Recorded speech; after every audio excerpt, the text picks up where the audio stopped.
بسم الله الرحمن الرحيم. عن سعد بن أبي وقاص رضي الله تعالى عنه قال قال رسول الله صلى الله تعالى عليه وسلم في الحديث: يا ابن الخطاب والذي نفسي بيده ما لقيك الشيطان سالكا فجا قط إلا سلك فجا غير فجك. رواہ البخاری۔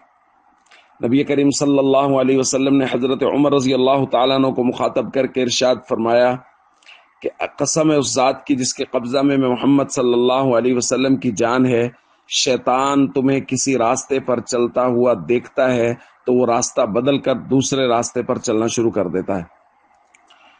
تو دوستو، جس راستے پر حضرت عمر چل رہے ہوں، شیطان اس راستے پر بھی نہیں چلتا، اس راستے سے بھاگتا ہے شیطان۔ اور چلنے والے کے لیے نبی پاک صلی اللہ علیہ وسلم نے یہاں جو لفظ استعمال کیا وہ ہے لفظ سالک۔ سالک کہتے ہیں چلنے والے کو، اور مسلک کہتے ہیں راستے کو۔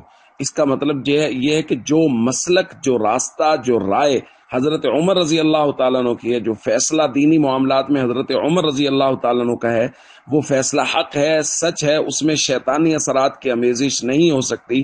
بلکہ نبی پاک تو فرما رہے ہیں کہ عمر کو شیطان دیکھتا ہے تو وہ بھاگتا ہے کہ میں کسی اور گلی میں چلوں، جس گلی میں عمر ہے اس میں شیطان نہیں ہوتا۔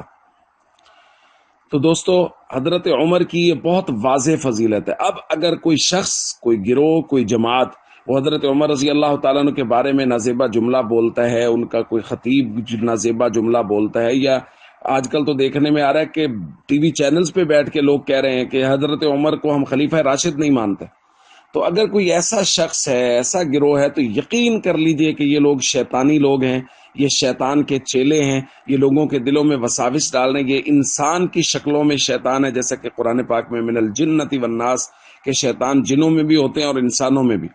اس لیے ان لوگوں سے، اس گروہ سے دور رہیں کہ نبی پاک صلی اللہ علیہ وسلم تو فرما رہے ہیں کہ جو راستہ عمر کا ہے شیطان اس کے قریب بھی نہیں آتا، اور یہ لوگ حضرت عمر رضی اللہ تعالیٰ عنہ کے بارے میں اس طرح کے جملے بول رہے ہیں، تو یاد رکھیے کہ یہ لوگ راہ راست سے ہٹے ہوئے ہیں، حق راستے سے بہت دور ہیں اور شیطان کے راستے پر ہیں، بلکہ یہ خود شیطان ہیں، چونکہ عمر کا راستہ حق کا راستہ ہے۔